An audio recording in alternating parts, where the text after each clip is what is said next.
Hello and welcome to the show. Virtually everybody in Canada has asked themselves or their neighbors or their family this question in the last few years. What's going on in our society? It just doesn't seem to be working right. And then people look and the answer they say is, well, it's immigration gone wrong. Immigration in Canada, it's what built Canada. Everybody's an immigrant to Canada. Everybody. Used to be when we needed more bricklayers, we're bringing more bricklayers. When you need more nurses, bringing in more nurses. And they became Canadian. And now it seems that in Canada, everywhere you go, whether it be the city, whether it be a village, there are people who are bringing tribal wars here. There are people who want to keep their own culture. There are people here who don't like the Canadian culture. There's clearly something going wrong. Michael Bonner is my guest. He is a consultant. He is with the Aristotle Foundation. The Aristotle Foundation is a bunch of really smart people who look at problems and try to give answers. So you have written a paper on immigration. Welcome to the show. I'm glad you're here. What has gone wrong with immigration in Canada? Well, first of all, thanks for having me. It's a pleasure. The Aristotle Foundation is about the application of reason to public policy. That's what Aristotle did. Okay, well, are you saying that we have had people not applying reason to our immigration policy? Is that why we're in such a mess now? Yes, I think we could call Justin Trudeau's immigration policy unreasonable, to say the least. Now, the problem that you've described, I would say yes, there has been something that's gone wrong with immigration. There is a question of integration. There's that whole nonsense that we heard about the post-national state with no core identity and so forth. And I think we see the fruits of that now.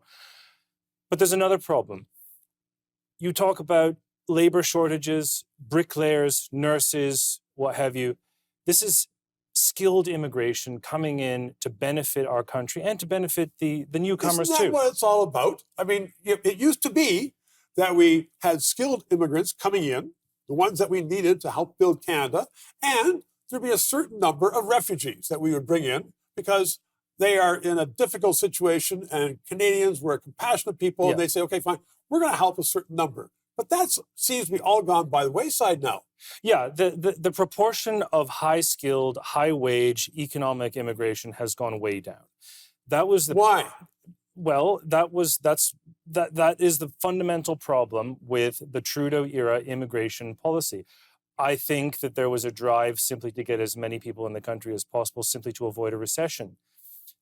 Without regard Wait a second. To avoid a recession, most people would argue that we have a lot of people in this country right now, and they're either on government assistance, or they're costing others, or they're taking jobs. I'm not saying that the plan worked, but I think that was the ostensible justification, and that the growth in what we call the temporary foreign worker program is proof.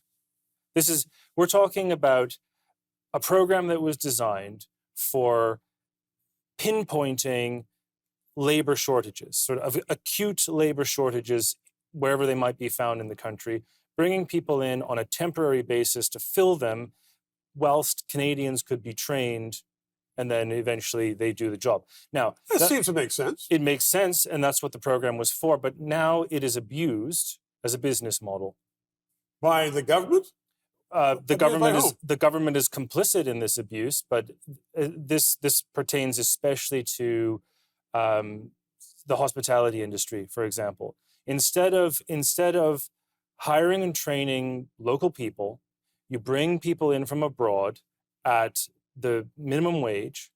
Very often they are housed in properties owned by the employer, and they are forced to work long hours, more than would be considered reasonable. They don't have union representation.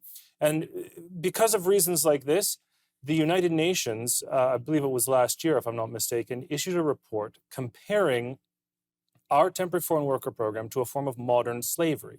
Now, that's an exaggeration, but it's only a slight exaggeration. Really? So, I mean, but most people are saying, well, that's a terrible thing. We still want to know what's going on with Canada. We're going to take a quick break. We're going to talk about that. And we're going to put you on the spot because You have to come up with the answers. You're with the Aristotle Foundation. Answers. Right back after this.